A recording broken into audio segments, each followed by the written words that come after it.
जी हाँ, 7 चरणों में इस बार वोटिंग कराई जा रही है। चुनाव का तीसरा चरण है। 93 सीटों पर इस वक्त वोट डाले जा रहे हैं। TV9 भारतवर्ष भी आपसे अपील करता है कि ज्यादा से ज्यादा संख्या में अपने मताधिकार का इस्तेमाल जरूर करें। इस बार किसकी सत्ता, TV9 भारतवर्ष की ये बेहद खास कवरेज लगातार जारी है। आपके साथ मैं हूं समीर अब्बास, मेरे साथ मौजूद हैं सुमेरा। सबसे पहले आपको 9 बजे तक का वोटिंग परसेंटेज बता देते हैं। वोटिंग परसेंटेज क्या रहा है? शुरुआती 2 घंटे में करीब 11% वोटिंग हुई है। पश्चिम बंगाल में सुबह 9 बजे तक 14.60% मतदान हुआ है। एक बार फिर पश्चिम बंगाल बाजी मारता हुआ नजर आ रहा है। पश्चिम बंगाल में पिछले 2 फेजेस में भी जबरदस्त वोटिंग हुई थी। गुजरात में सुबह 9 बजे तक 9.83% वोटिंग हुई है।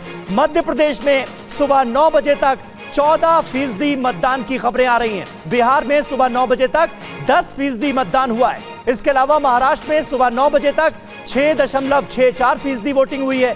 यूपी में सुबह 9 बजे तक 11% से ज्यादा वोटिंग हुई है।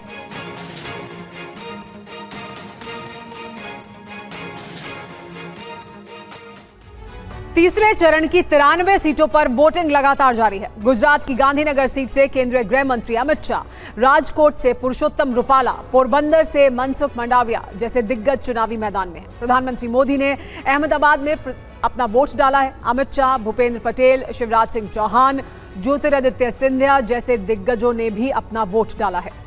प्रधानमंत्री नरेंद्र मोदी, अमित शाह, भूपेंद्र पटेल, हर्ष सांघवी, शिवराज सिंह चौहान, ज्योतिरादित्य सिंधिया, VD शर्मा, अजीत पवार, ये तमाम लोग अपना वोट डाल चुके हैं और लोगों से अपील भी कर रहे हैं। हम भी TV9 भारतवर्ष भी तमाम मतदाताओं से अपील करता है कि जहां पर भी आप हैं, अगर वहां मतदान हो रहा है तो आप अपने मताधिकार का इस्तेमाल जरूर कीजिए, जिस तरह से इन तमाम दिग्गजों ने अपने मताधिकार का इस्तेमाल किया है।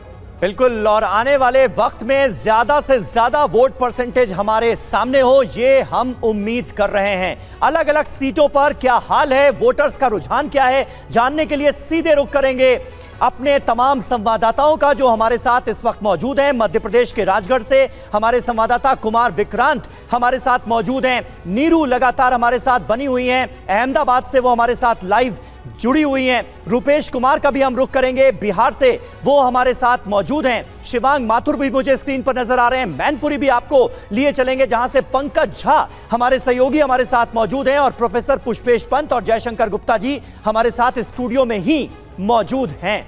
सबसे पहले लेकिन आपको बता दें कि यूपी के फिरोजाबाद से में क्या हलचल है वो भी आपके सामने होगी। थोड़ी देर में अखिलेश यादव और डिंपल यादव वोटिंग करने आने वाले हैं। इससे पहले यूपी के फिरोजाबाद से समाजवादी पार्टी उम्मीदवार अक्षय यादव ने TV9 भारतवर्ष से बात की है। अक्षय यादव कई दावे करते हुए नजर आए हैं। कहते हैं हमारे मुद्दे देश के लिए हैं, बीजेपी चुनाव हार रही है, हम लोग देश के लिए लड़ रहे हैं, हमारे मुद्दे देश के लिए हैं, ये कहा है अक्षय यादव। हमारे साथ हैं अक्षय यादव जो फिरोजाबाद से चुनाव लड़ रहे हैं, इससे पहले भी सांसद रहे हैं। क्या है इस बार, चूंकि ये फेज बहुत इंपॉर्टेंट है, परिवार के भी काफ़ी लोग हैं और इसी बात को लेकर बीजेपी भी मुद्दा बना रही है कि हम परिवारवाद के खिलाफ हैं, हम देश के लिए लड़ रहे हैं, मोदी कह रहे हैं, और कह रहे हैं कि आप लोग परिवार के लिए हैं। देखिए, हम लोग देश के लिए लड़ रहे हैं, इसमें कोई शक नहीं है। हम लोग पहले दिन से कह रहे हैं जो देश से प्यार करता है वो इंडिया गठबंधन को जिताने का काम करेगा। हमारे मुद्दे बिल्कुल क्लियर हैं। नौजवानों को नौकरी मिले, किसानों को MSP की गारंटी मिले, महिलाओं को सुरक्षा मिले, सम्मान मिले और देश के संविधान को बचाया जा सके। हम लोग के मुद्दे कभी चेंज नहीं हो, लेकिन भाजपा के मुद्दे आए दिन नए भाषण के साथ चेंज होते हैं क्योंकि भाजपा में हताशा है, क्योंकि वो चुनाव हार रहे हैं। आपको नहीं लगता ये 370 के मुद्दे और फिर ये कहते हैं कि आप लोगों को राम मंदिर का न्योता मिला था, प्राण प्रतिष्ठा का, ये सब सनातन धर्म के आप लोग खिलाफ हैं, तो इन सब चीज़ों से आपकी पार्टी को नुकसान भी हो रहा है? देखिए, घर से निकले हैं, भगवान के सामने दिया जला के निकले हैं अभी आप। बिल्कुल, और सनातन धर्म को भी मानते हैं, भगवान को भी मानते हैं, पूजा भी करते हैं, लेकिन ये ज़रूरी नहीं है कि आप मंदिर पहुंचो। दिल में भी अगर भगवान को याद करोगे तो आपने भगवान के दर्शन कर लिए, ये हम लोग ऐसा मानते हैं। ये जो नया विवाद हुआ था इस पूरे इलाके में, एक महाराणा प्रताप की मूर्ति को लेकर के, उस विवाद के पीछे क्या आपको लग रहा है, तर्क क्या है? देखिए, भाजपा हताशा में है, उसके पास मुद्दे नहीं है, मुद्दों से डाइवर्ट करने के लिए ऐसी हरकतें कर रही हैं। समाजवादी पार्टी के कार्यकर्ता वहाँ पर थे, महाराणा प्रताप जी की जय जयकार कर रहे थे, जिसके बाद भाजपा के लोगों ने उपद्रव करा, गाड़ियाँ तोड़ी, लेकिन मुकदमा समाजवादी पार्टी के कार्यकर्ताओं के ऊपर लिखा गया। इसी तरह की घटना सिरसागंज में भी हुई थी, जहाँ पे महाराणा प्रताप जी के ऊपर झंडे लगाने का काम भाजपा के लोगों ने करा, लेकिन वहाँ पे कोई मुद्दा नहीं था।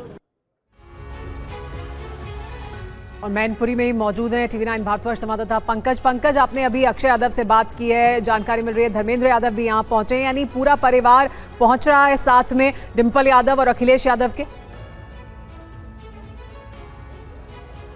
देखिए, पहली बार ये मौका होगा, ये पहला मौका होगा जब अखिलेश और डिंपल ये दोनों ही पति पत्नी मतलब लोकसभा का चुनाव लड़ रहे हैं। अखिलेश कन्नौज से लड़ रहे हैं, जहाज मतदान नहीं है। मैनपुरी से डिंपल लड़ी, जहाज मतदान हो रहा है। और 9 बजे तक जो यूपी चुनाव आयुक्त के यहाँ से आया है, उसके हिसाब से अगर देखें तो संभल में बहुत ज़्यादा मतदान है, मैनपुरी में उस हिसाब से वोटिंग अभी नहीं हो रही है। और आमतौर पर ये हुआ करता था कि सवेरे ही पूरा परिवार एक साथ आता था, मतदान करता है। इस बार थोड़ा बदलाव दिखा है। सबसे पहले आने वालों में रामगोपाल यादव और अक्षय यादव थे, और अब जो बताया गया हमें कि दोनों पति पत्नी यानी अखिलेश और डिंपल थोड़ी देर में यहाँ आएंगे। जिस बूथ पर हम खड़े हैं यहीं पर वो मतदान करेंगे और फिर अपनी बात भी रखेंगे अखिलेश यादव चुनाव कार्यक्रम यानी चुनाव प्रचार पर जाने से पहले। बिल्कुल, जल्दी से मध्य प्रदेश के राजगढ़ आपको लिए चलते हैं। हमारे संवाददाता कुमार विक्रांत वहां से हमारे साथ मौजूद हैं। कुमार, बात हुई आपकी दिग्विजय सिंह से।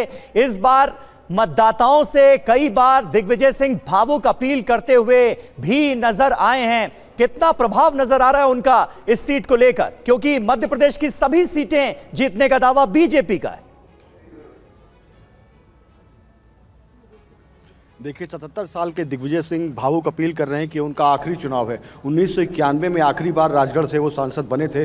उसके बाद से 4 बार उनके भाई सांसद रहे। लक्ष्मण सिंह 3 बार कांग्रेस से, 1 बार बीजेपी से। उसके अलावा उनके एक करीबी सरपंच जो थे वो सांसद रहे। लेकिन 2014-2019 में कांग्रेस बुरी तरह हारी। 2019 में तो 4.5 लाख वोटों से कांग्रेस हारी। तो बड़ी खाई है जो दिग्विजय सिंह को पाटनी है। दिग्विजय सिंह का जो वोट है वो भोपाल में है, तो इस वक्त दिग्विजय सिंह की गाड़ी लग चुकी है। कुछ ही देर में वो यहाँ से निकलकर मंदिर जाएंगे, दर्शन करेंगे और यहाँ वोट डालने के बाद फिर वो राजगढ़ के लिए रवाना होंगे, क्योंकि भोपाल से 40 किलोमीटर के बाद राजगढ़ की सीमा शुरू हो जाती है। तो दिग्विजय सिंह जो मध्य प्रदेश की राजनीति का एक बहुत बड़ा चेहरा है, उनके लिए साख का सवाल है। उनका आखिरी चुनाव, वो बार बार कह रहे हैं कि मेरा आखिरी चुनाव है, मुझे मौका दीजिए। तो ये मध्य प्रदेश की राजनीति के लिए ही नहीं, दिग्विजय सिंह के लिए भी बहुत अहम घड़ी है आज का दिन, जब मतदान शुरू हो चुका है। जी, और कांग्रेस पार्टी में तमाम जो कद्दावर हैं उनको लेकर भी किसका वर्चस्व बना रहेगा, किसका प्रभाव कितना होगा, उसके लिए भी बहुत जरूरी है कि यहाँ से वो चुनाव जीतें। सीधे शिवांग माथुर का रुख कर लेते हैं, जो बरेली में इस वक्त मौजूद हैं। शिवांग, उत्तर प्रदेश की 10 सीटें जहां मतदान हो रहा है उसमें से एक अहम सीट है बरेली। कैसा उत्साह आप वहां पर जो मतदान करने के लिए लोग पहुंच रहे हैं उनमें देख रहे हैं, और क्या है मुद्दे लोगों के? देखिए, सबसे अच्छी बात इस तीसरे चरण में यहाँ पे ये देखी गई है कि क्योंकि गर्मी कम है, इस वजह से वोटर टर्नआउट काफ़ी अच्छा है। मैं सुबह 7 बजे से यहाँ पे मौजूद हूँ और लगातार भारी मात्रा में वोट पड़ रहे हैं। ये एक परिवार हमारे साथ मौजूद है, और ख़ास बात ये कि ओल्ड टू यंग यानी फर्स्ट टाइम वोटर से लेके बुजुर्ग वोटर तक हमारे साथ हैं। हम सबसे पहले फर्स्ट टाइम वोटर के पास चलेंगे। क्या नाम है आपका? आद्य अग्रवाल। मुझे बताएं कि आप क्या सोच के वोट करने आज आए हैं, आपके लिए बरेली में क्या इशूज़ हैं? बरेली में तो वैसे तो सब सही चल रहा है, एकदम अच्छा डेवलपमेंट हो रहा है। अब तो नया ब्रिज वगैरह भी बन गया है। वो तो हम तो नागरिक हैं हिंदुस्तान के, तो हमारा तो वो बनता ही है कि रिस्पॉन्सिबिलिटी कि हमें वोट करना ही चाहिए। हाँ। तो इशू है रोजगार का। आपके क्या इश्यूज हैं सर? फर्स्ट टाइम क्या पोती हैं आपकी? पोती। हाँ, तो आप बताइए, आप पोती के साथ आए हैं। जी हाँ। आपके विचार और पोती के विचार क्या सिमिलर होंगे? सिमलर की तो मुझे पता नहीं, लेकिन मैं समझता ये जरूर हूँ कि सबसे पहले नंबर तो रोजगार का है साहब। फैक्ट्री है लगे रोजगार के लिए। रोकना चाहूंगा थोड़ी देर के लिए। खगड़िया का रुख हमें सीधे करना होगा, बिहार के, जहां रुपेश कुमार हमारे साथ मौजूद हैं और उनके साथ चिराग पासवान। रामविलास गांव में चिराग बहुत दूर गांव है आपके यहाँ पहुंचना भी, और आश्चर्य होता है कभी कभी कि रामविलास जी इस गांव से उठकर कहां तक पहुंचे। बिल्कुल बिल्कुल बिल्कुल, उन्हीं का ही संघर्ष रहा, उन्हीं की मेहनत रही, जिस वजह से आज वो इन ऊंचाइयों तक पहुंचे, और आज उनके जाने के बाद भी लोग उन पर इतना विश्वास रखते हैं। हम एक बार मतदान करके आते हैं। चलिए तो हम आपको दिखलाते हैं समीर किस तरह से रामविलास पासवान के सुपुत्र, स्वर्गीय रामविलास पासवान के सुपुत्र चिराग पासवान। और देखिए ये लोकतंत्र की खूबसूरती हमने देखा। इस देश के प्रधानमंत्री नरेंद्र मोदी कतारबद्ध होकर और मतदान करने पहुंचे थे। मोदी जी की तस्वीर दिखी, वो कतारबद्ध हुए थे। आप उनके हनुमान कहते हैं, आप भी कतार में लगे हैं। इस वक्त लोकतंत्र की जीत है। बिल्कुल, इन लोकतंत्र का ये महापर्व है और हर किसी को आकर मतदान करना ज़रूरी है। हमारे प्रधानमंत्री जी ने मतदान कर कर लोगों को प्रेरित करने का काम किया और मैं चाहता हूँ कि ज़्यादा से ज़्यादा लोग आए मतदान करने। आज लगता है वोटिंग परसेंटेज बढ़ेगा, मौसम भी मेहरबान है, लोग भी अच्छा है और ज़रूर बढ़ना चाहिए, ज़रूर बढ़ना चाहिए। लोगों से आपने कहा, और हम कुछ दिन पहले आपसे बातचीत कर रहे थे, 2 दिन आपने दावा किया कि 40 की 40 और 400 पार। आज आप कतार में लगे हैं, आज आपकी बारी है। आज भी आपको लगता है 40 की 40 400 पार? जी बिल्कुल बिल्कुल। यहाँ से तो आपके उम्मीदवार भी हैं, जिस सीट पे आप खड़े हैं वहाँ से आपके उम्मीदवार हैं। इस सीट को लेकर क्या संभावना नजर आ रही है? बढ़िया रहेगा। चिराग पासवान जो है वो वोट देते हैं, चिराग जी वोट देने के लिए चिराग की बारी आ गई है। और देखिए चिराग, ये जो इलाका है इतना पिछड़ा हुआ इलाका है कि यहाँ तक पहुँचना भी आज की तारीख में भी अलौली प्रखंड का जो शहरबन्नी गांव है, नाम तो है शहरबन्नी, लेकिन यहाँ तक पहुँचना भी इतना मुश्किल है आज की तारीख में भी। और कभी कभी आश्चर्य लगता है, और ये सवाल मैंने चिराग पासवान से भी किया कि यहाँ तक पहुँचना, और यहाँ से रामविलास पासवान पहुँच करके और देश में कहाँ तक गए। और आज चिराग पासवान कभी जब भी अपने गाँव आते हैं, कौन है पीछे, कौन है? चिराग पासवान है। चिराग पासवान, चिराग पासवान इसी गाँव के हैं? हाँ। इनको जानते हैं? हाँ। इसका बेटा है? रामविलास का। रामविलास का। अच्छा, आप लोग क्या कुछ हुआ है गांव में, कुछ विकास काम जो 10 साल 15 साल कुछ हुआ, काम वाम कुछ हुआ? खुश हैं या ना खुश हैं? अभी तो नहीं हुआ है। अभी तो नहीं हुआ। अभी नहीं हुआ? नहीं। क्या हो? पहले बालू उड़ता था, अब रोड पर, पिचिंग रोड पर मोटरसाइकिल से घूमते हैं और गाड़ी से घूमते हैं। पहले घूमने के लिए। और ये तस्वीरें आप मल्लिकार्जुन खड़गे की देख रहे हैं। मल्लिकार्जुन खड़गे कांग्रेस अध्यक्ष कलबुर्गी में अपना मतदान करने के लिए पहुंचे हैं। कर्नाटक की भी तमाम सीटें जहां आज मतदान हो रहा है, कर्नाटक की 14 सीटों पर मतदान हो रहा है, जिसमें कलबुर्गी भी है। गृह मतदान केंद्र पर पहुंचे हैं कांग्रेस पार्टी के अध्यक्ष मल्लिकार्जुन खड़गे।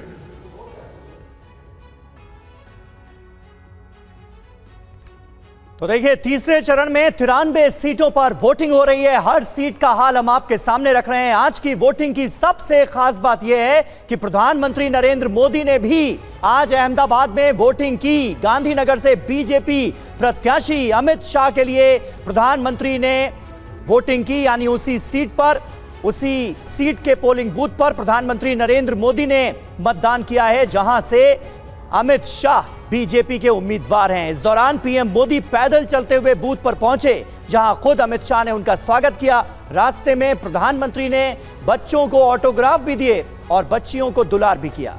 पोलिंग बूथ पर खड़े सोमा भाई मोदी का पैर छूकर उन्होंने आशीर्वाद लिया, उन्हें प्रणाम किया और इसके बाद वोटिंग की। वोटिंग के बाद पीएम ने अपनी उंगली पर लगी स्याही के निशान को दिखाया और लोगों को एक तरह से वोटिंग करने के लिए प्रेरित करते भी वो नजर आए।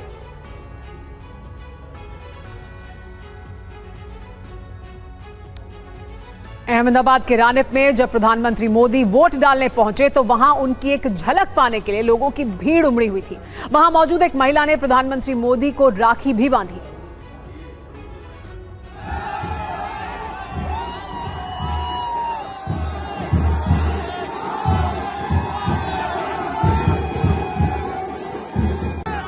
और हमारी संवाददाता नीरू इस वक्त हमारे साथ मौजूद हैं। नीरू, प्रधानमंत्री नरेंद्र मोदी का एक अलग ही रंग आज नजर आया। उन्होंने किसी को भी निराश नहीं किया और जो तमाम लोग वहां पर मौजूद थे उनका अभिवादन स्वीकार किया, उनके बीच गए। कई बच्चियों के सिर पर हाथ फेरते प्रधानमंत्री नरेंद्र मोदी नजर आए। तो एक अलग ही कनेक्ट नजर आता है प्रधानमंत्री नरेंद्र मोदी जब अपने गृहनगर में होते हैं, गुजरात में होते हैं।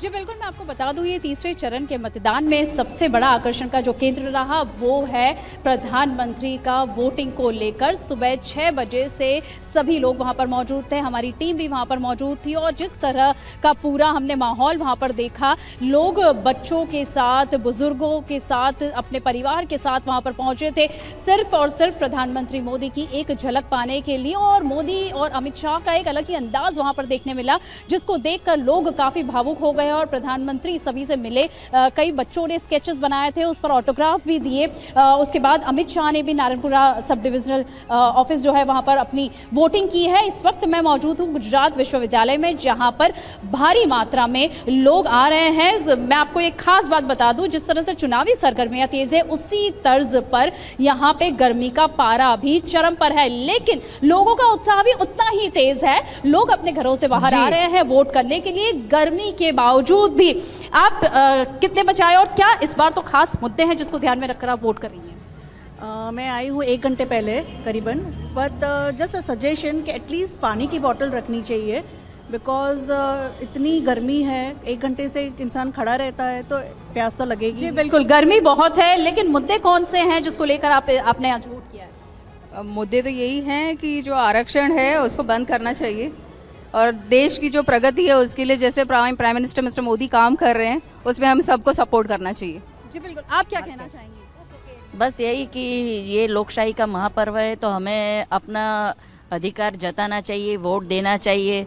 हम कंप्लेन तो करते रहते हैं बार बार गवर्नमेंट के बारे में, मगर हम वोट ही नहीं देंगे तो हम कंप्लेन भी नहीं कर सकते। जी बिल्कुल, ये सबसे बड़ी बात है। जी, क्या बताइए? लोकशाही अंदर वोट अब वापस आपके पास आएंगे। लोग पहुंच रहे हैं बड़ी संख्या में मतदान करने के लिए, बहुत गर्मी है और इसको लेकर प्रधानमंत्री ने भी लोगों से भी और पत्रकारों से भी कहा था कि वो भी पानी पीते रहें, अपना ख्याल रखें। लेकिन अब आपको प्रधानमंत्री मोदी की 5 तस्वीरें हम दिखाने जा रहे हैं, जिसमें उनका एक इमोशनल टच देखने को मिला। मतदान करने जब पीएम पहुंचे तो ये 5 तस्वीरें देखिए, ये दिखाई दी। एक दिव्यांग युवती से मुलाकात की उन्होंने, उसका अभिवादन स्वीकार किया, उससे काफी देर तक बात करते रहे। एक बुजुर्ग महिला ने प्रधानमंत्री को राखी बांधी, बच्चियों को गोद में लेकर उन्हें दुलार किया, बच्चों को ऑटोग्राफ दिए, लोगों के हाथ पर ऑटोग्राफ दिए, बड़े भाई के पैर छूकर प्रणाम किया प्रधानमंत्री नरेंद्र मोदी ने। आज उनके घर नहीं जा पाए अपने व्यस्त शेड्यूल की वजह से, उन्होंने कहा, लेकिन आशीर्वाद लिया आज अपने बड़े भाई से उनके पैर छूकर भी। जी हाँ, आपसे थोड़ी देर पहले आपको बताऊं, ये जो बूथ है ना सफाई का, और यहाँ पर जहाँ पूरा अखिलेश परिवार वोट डालने आता है, और मैं कह रहा हूँ ना कि बहुत चीज़ें बदली पे हैं। पहले अखिलेश यादव का पूरा परिवार आता था, अब से कुछ देर पहले डिम्पल यादव जो कि मैनपुरी से दूसरी बार लोकसभा का चुनाव लड़ रही हैं, इससे पहले बाईपोल में जीती थी, और इस बार उनके साथ अगर देखें राजनीति में कैसे पीढ़ी दर पीढ़ी चीज़ें बदलती हैं कि डिम्पल के साथ मैंने देखा कि अदिति, जो कि डिम्पल की सबसे अखिलेश की सबसे बड़ी बेटी है अदिति, वो यहाँ पर आई हैं और उनके साथ डिम्पल और अदिति दोनों वोट डालने पहुँचे हैं। अदिति ने जिस तरीके से लंदन से लौट कर वो वहाँ पढ़ाई करती है, चुनाव प्रचार किया, माँ के लिए वोट मांगा है। परिवार के दूसरे लोग भी मैं आपको दिखा रहा हूँ, जिसमें कि तेज प्रताप यादव जो कि लालू यादव के दामाद हैं, उनकी जो बिटिया है लालू की राजलक्ष्मी, वो धीरे धीरे करके परिवार के सदस्य जो हैं एक एक करके अंदर इस सफाई बूथ पर वोट डालने पहुंच रहे हैं। और अभी भी इंतजार है अखिलेश यादव का, जो लगातार मैनपुरी, बदायूं और फिरोजाबाद और लोकसभा की दूसरी सीटों पर किस तरीके से मतदान हो रहा है उसके बारे में फीडबैक ले रहे हैं, और एक एक करके धीरे धीरे परिवार के बाकी सदस्य जो है यहाँ सफाई में बूथ पर पहुँच रहे हैं। जी हाँ, तो डिम्पल यादव पहुंच चुके हैं मतदान करने के लिए। ये वो तमाम सीटें इस फेज़ में जहां पर मतदान हो रहा है, इसके बारे में बात करने के लिए हमारे साथ यहाँ स्टूडियो में मेहमान भी मौजूद हैं। जयशंकर जी, ये सीटें जहां मतदान हो रहा है, इसमें डिम्पल यादव की तो किस्मत का फैसला होगा ही, लेकिन यादव परिवार के कई और लोग हैं जिनकी किस्मत का फैसला होगा। राष्ट्र में बहुत होगा। जयशंकर जी, माफ करना, एक बार बताओ क्या पूछा? सिर्फ मैनपुरी में डिम्पल यादव की किस्मत का तो फैसला होगा ही, लेकिन और सीटें हैं जहां पर ये जो पूरा इलाका है, ये काफ़ी प्रभाव का इलाका माना जाता है, खासतौर पर समाजवादी पार्टी के लिए, यादव वोट बैंक को लेकर। तो कई और सीटें हैं जहां पर अहमियत है बहुत ज़्यादा, और उसको लेकर जैसा कि अभी पंकज भी बता रहे थे कि फीडबैक ले रहे हैं लगातार अखिलेश यादव भी। नहीं सुमेरा, देखिए ये सेंट्रल यूपी की सीटें हैं, 10 सीटें हैं। 10 सीटों में समाजवादी पार्टी का काफ़ी अच्छा असर रहा है। अभी भी जो सूचनाएं मिल रही हैं, संकेत मिल रहे हैं, उसमें 4 सीटें समाजवादी पार्टी जीतते हुए नज़र आ रही है, जबकि भारतीय जनता पार्टी आगरा, हाथरस और एक और सीट है वो है नहीं, एक और सीट है, 3 सीटें उनके खाते में जाते हुए दिखाई दे रही हैं, और 4 सीटें ऐसी हैं जिस पे कड़ी टक्कर है। बरेली है, आंवला है, या 1-2 और सीटें हैं। तो इस तरह से देखा जाए तो बहुत कांटे की टक्कर वाली सीटें हैं ये। इन सीटों पर डिम्पल यादव के लिए देखिए अभी इस बार क्या है, उनका परिवार एकजुट इसलिए भी नहीं हो पा रहा होगा कि एक परिवार का सदस्य तो बदायूं में चुनाव लड़ रहा है, शिवपाल यादव के लड़के लड़ रहे हैं, दूसरा जो राम गोपाल जी के पुत्र हैं वो बगल के फिरोजाबाद में लड़ रहे हैं, तो उन सीटों पर भी लोग वहाँ सक्रिय हो रहे होंगे, लेकिन चुनाव के समय, मतदान के समय किसी न किसी समय आकर के वो लोग भी मतदान करेंगे। तो इसलिए इस इलाके को काफ़ी माना जाता है, मुलायम सिंह यादव के ज़माने से ही काफ़ी उनका प्रभाव क्षेत्र रहा है। लेकिन बीच में बीजेपी ने भी बहुत एनरोड किया है, इन इलाकों में काफ़ी एनरोड किया है। जैसे एटा सीट है, एटा है या आगरा है या हाथरस है, ये तीनों मतलब भाजपा की बहुत ही सुरक्षित सीटें मानी जाती हैं। बरेली है, बरेली में लड़ाई हो सकती है, आंवला में कड़ी टक्कर हो सकती है। इसी तरह से फतेहपुर सीकरी की सीट है। अभी बीच में जो खबर आ रही थी कि वहाँ ईवीएम मशीन भी खराब हो गई थी शायद, तो अब पता नहीं उन लोगों ने ठीक कर लिया होगा।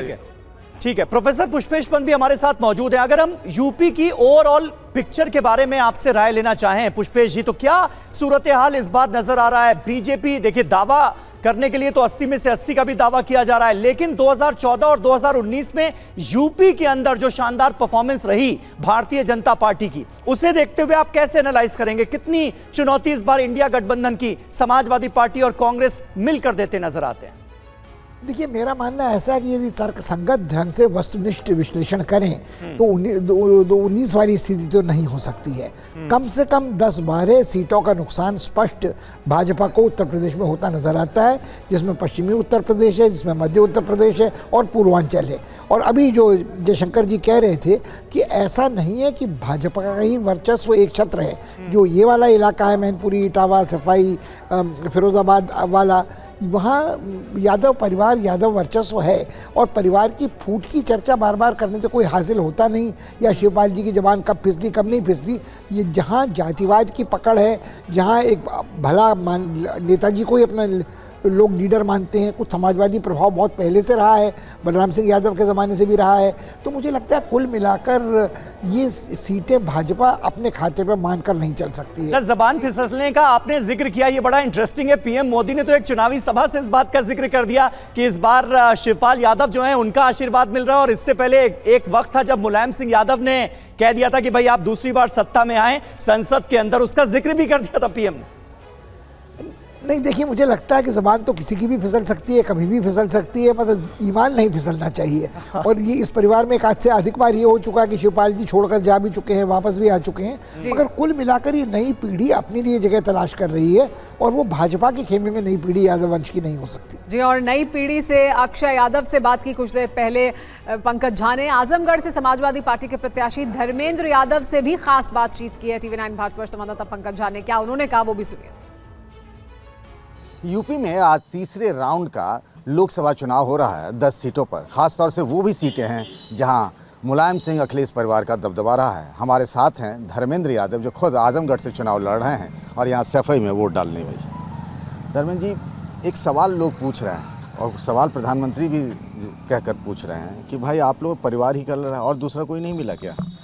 देखिए, प्रधानमंत्री जी के पास अब मुद्दे ख़त्म हो गए, इसलिए केवल परिवार की बातें करना, और प्रधानमंत्री जी को स्वयं या उनकी पार्टी के बहुत सारे लोग ऐसे हैं जिनको परिवारों का ना भाव है ना अपनापन है। रही बात प्रधानमंत्री के सवाल की, तो मैं उनसे ये पूछता हूँ, ये जो हम लोग परिवार के लोग चुनाव लड़ रहे हैं, कोई नई बातें नहीं, ना कोई नई सीट है। 14 से लेकर अब तक लगातार ये हो सकता है थोड़ा सा चेंज हुआ हो। मैं बदायूं था, आज आजमगढ़ लड़ रहा हूँ, आज बदायूं से आदित्य लड़ रहे हैं, वो एक अलग बात है। अदरवाइज सीटों पर परिवार के हम लोग लड़ते ही रहें, कोई नई बात नहीं है। प्रधानमंत्री से मैं ज़रूर ये पूछना चाहता हूँ कि आखिर प्रधानमंत्री जी, हमारे नौजवानों के 20 करोड़ रोजगार कहाँ हैं, जो कि आपने 14 में वादा किया था। आपके वादे पर भरोसा करके देश की जनता ने 2 बार आपको प्रचंड बहुमत की सरकार दी। आप ही की भाषा है, प्रचंड बहुमत की सरकार है, डबल इंजन की सरकार है, सारे इंजन जनता ने आपके पक्ष में लगाए। आप जब ये बात कहते हैं ना, तो वो कहते हैं चुनाव रामद्रोहियों के बीच है और राम भक्तों के बीच। नहीं, भगवान राम सबके थे, भगवान राम सबके हैं, भगवान राम सबके रहेंगे। भगवान राम पे किसी का पट्टा नहीं है। जो बीजेपी के लोग कहते हैं हम राम को लाए हैं, नारा भी देते हैं, भाषण भी देते हैं, सुना गाने भी गाते हैं, मैं उनसे पूछना चाहता हूँ, क्या ये बीजेपी के लोग त्रेता युग में पैदा हो गए थे क्या? भगवान राम तो त्रेता युग से थे, युगों तक रहेंगे। और जो आज मंदिर भी बना है तो माननीय सर्वोच्च न्यायालय के फैसले से बना है। मैं, पंकज जी, आप सीनियर जर्नलिस्ट हैं, सदैव नेताजी के 90, 91, 92, 93 में जब मंदिर आंदोलन चरम पे था, अगर उस समय के उनके स्पीच और बयान सुन रहे होंगे आप, तो उन्होंने भी यही बात कही थी कि या तो बातचीत से रास्ता निकाला जाए या माननीय न्यायालय के फैसले का इंतजार किया जाए। पंकज हमारे साथ लगातार बने हुए हैं। पंकज, आपने बात की अक्षय यादव से भी, आपने धर्मेंद्र यादव से भी बात की है। क्या है बड़ी चुनौती इस वक्त अखिलेश यादव के सामने, यादव परिवार के सामने? क्योंकि परिवारवाद का सीधा आरोप प्रधानमंत्री नरेंद्र मोदी और बीजेपी लगाती है और इस बात के फेज में देख भी सकते हैं कि कर तमाम परिवार के लोग आसपास की तमाम सीटों से मतदान करने पहुंच रहे हैं और चुनाव लड़ रहे हैं। तो ये एक बड़ी चुनौती है, इसका सामना करना समाजवादी पार्टी के लिए, यादव वोट बैंक को साथ रखना। नहीं, समाजवादी पार्टी और अखिलेश यादव के लिए चुनौती परिवारवाद की नहीं है, क्योंकि अगर आप देखें 2014 में भी परिवार से 5 लोग सांसद चुने गए थे। चुनौती उनके पास सबसे बड़ी ये है कि कांग्रेस के साथ उन्होंने इस बार गठबंधन किया। पिछला प्रयोग जो यूपी विधानसभा चुनाव को लेकर था कांग्रेस के साथ गठबंधन, वो फ्लॉप रहा था, वो फेल रहा था। इस बार उन्होंने MY जो मुस्लिम यादव समीकरण से आगे बढ़कर जिस तरीके से कुर्मी बिरादरी के 10 लोगों को वोट दिया उन्होंने, उसी तरीके से दलितों में 2 जनरल सीट पर दलित बिरादरी के लोगों को उन्होंने उम्मीदवार बनाया है। वो एक नए सामाजिक समीकरण यानी सोशल इंजीनियरिंग को लेकर चले हैं। क्या उनका ये नया सोशल इंजीनियरिंग जिसको वो PDA कह रहे हैं, उनको इस बार चुनाव में कोई फ़ायदा दिला पाएगा? क्योंकि पिछले 2 लोकसभा चुनावों में समाजवादी पार्टी के सांसदों की संख्या 5-5 ही रही। अभी देखिए डिम्पल यादव इस तरीके से वोट डाल करके निकल रही, परिवार के बाकी सदस्य भी, और उनकी एक झलक देखने के लिए भी सैफई में लोग यहाँ जुटे हुए हैं। यहाँ पर पुलिस की कड़ी घेराबंदी भी यहाँ की गई है और आपको बताऊं कि वो कुछ कह भी रही हैं शायद। अखिलेश यादव यहाँ पर कुछ कह रहे हैं, लोगों से बातचीत कर रहे हैं, आपको मैं दिखाऊं। और इसके बाद चूंकि वो प्रेस कॉन्फ्रेंस भी करेंगे। अब आपको याद होगा कन्नौज में भी नामांकन के बाद उन्होंने कही थी, लगातार सवेरे से उनसे जो मेरी एक बार बात हुई थी उसमें उन्होंने कहा था दायूं फिरोजाबाद में कई जगहों से उन्हें शिकायत मिल रही है कि जो समाजवादी पार्टी के समर्थक और वोटर हैं उनको वोट डालने नहीं दिया जा रहा है। ये बात उन्होंने कही थी और मुझे लगता है इसी बारे में कुछ बातचीत भी कर रहे हैं।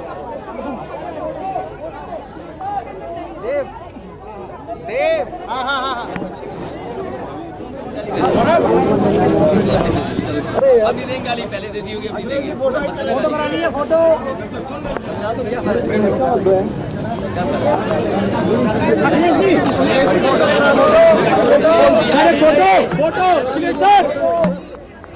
बिल्कुल ये तस्वीरें पंकज झा हमारे सहयोगी हमें दिखा रहे हैं। मैनपुरी में वोट डाला है डिम्पल यादव ने और उसके बाद अब प्रेस कॉन्फ्रेंस करने जा रहे हैं समाजवादी पार्टी के अध्यक्ष अखिलेश यादव, जो खुद इस बार कन्नौज सीट से चुनाव लड़ रहे हैं। उनकी पत्नी डिम्पल यादव मैनपुरी से चुनावी मैदान में है, एक बार फिर समाजवादी पार्टी की कैंडिडेट। और अब से थोड़ी देर पहले अखिलेश यादव और डिम्पल यादव ने अपना वोट डाला है और उसके बाद अब पत्रकारों से मुखातिब होने जा रहे हैं। डिम्पल यादव के साथ उनकी बेटी भी पहुंची थी मतदान केंद्र पर। परिवार के बाकी सदस्य भी एक एक कर मतदान करने के लिए पहुंच रहे हैं, यानी यादव परिवार के बाकी सदस्यों ने भी मतदान किया है। और डिम्पल यादव और अखिलेश यादव ने मतदान करने के बाद अब प्रेस कॉन्फ्रेंस के लिए वो पहुंच चुके हैं।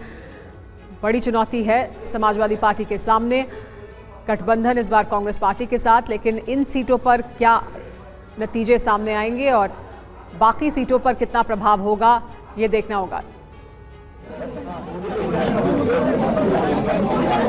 इधर देखिए, हेलो, मैं अपने मेरी आवाज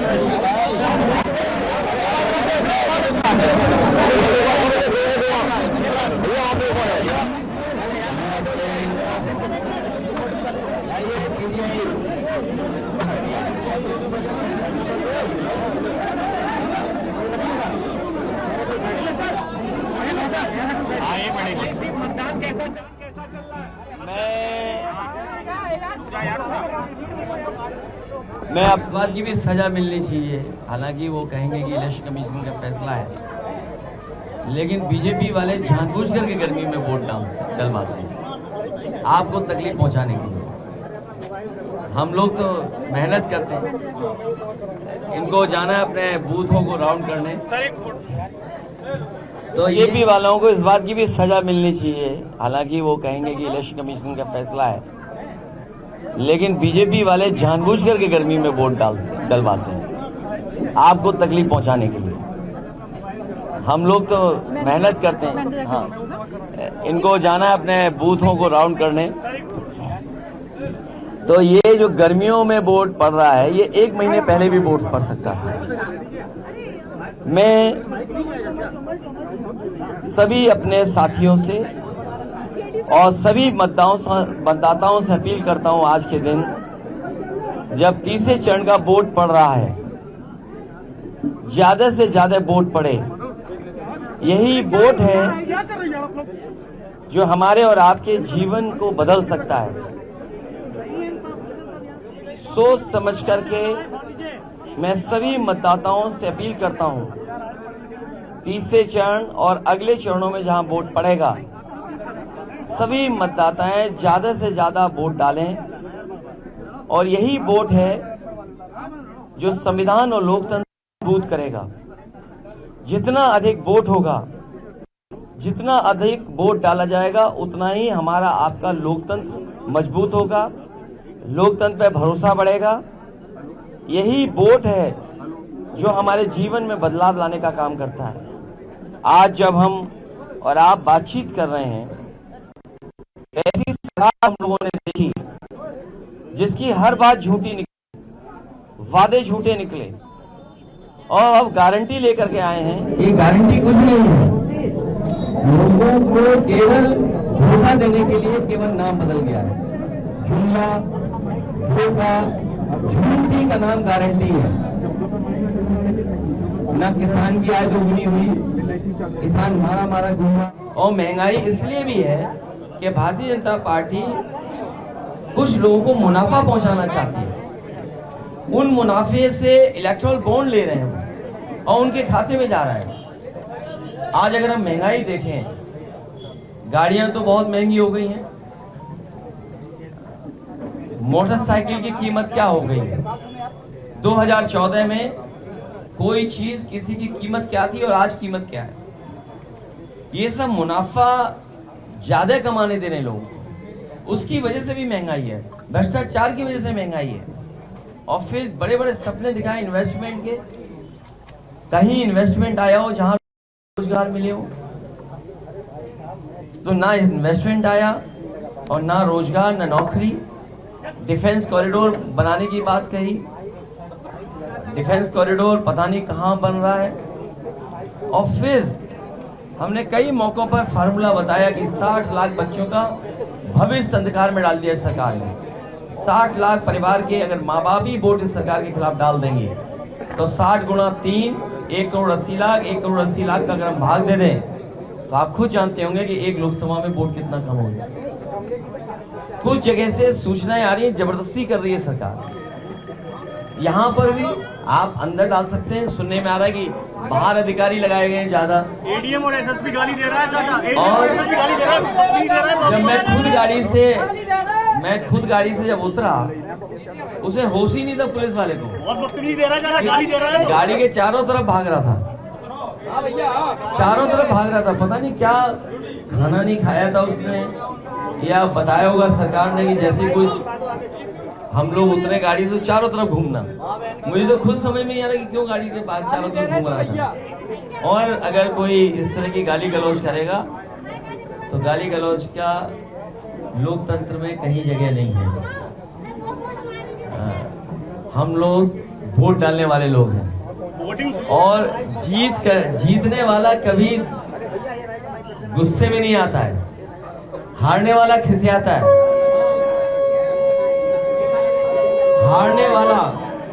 हारने वाला खिसियाता है। बीजेपी की बुरी हार होने जा रही है, बहुत बुरी हार होने जा रही है बीजेपी की, क्योंकि किसान, नौजवान, व्यापारी, हर वर्ग के लोग इनके खिलाफ मतदान कर रहे हैं। अखिलेश जी क्या ये चुनाव मंडल बनाम कमंडल बन चुका है? अखिलेश जी क्या ये चुनाव मंडल बनाम कमंडल बन चुका है? एक तरफ आप पीडीए की बात कर रहे हैं, बीजेपी राम मंदिर की बात कर रही है। अखिलेश जी देखिए, आप लोग बीजेपी की चतुराई से सावधान रहें और कभी कभी हमें भी आपकी चतुराई से सावधान रहना पड़ता है। जो गलत है वो गलत है, जो गलत है वो गलत है। और आपने विजुअल्स देखे हैं, जो गलत है वो गलत है। समाज में जो बात गलत है वो गलत है। ये सब कुछ इसलिए हो रहा है कि लोगों को डिस्ट्रैक्ट कर दें।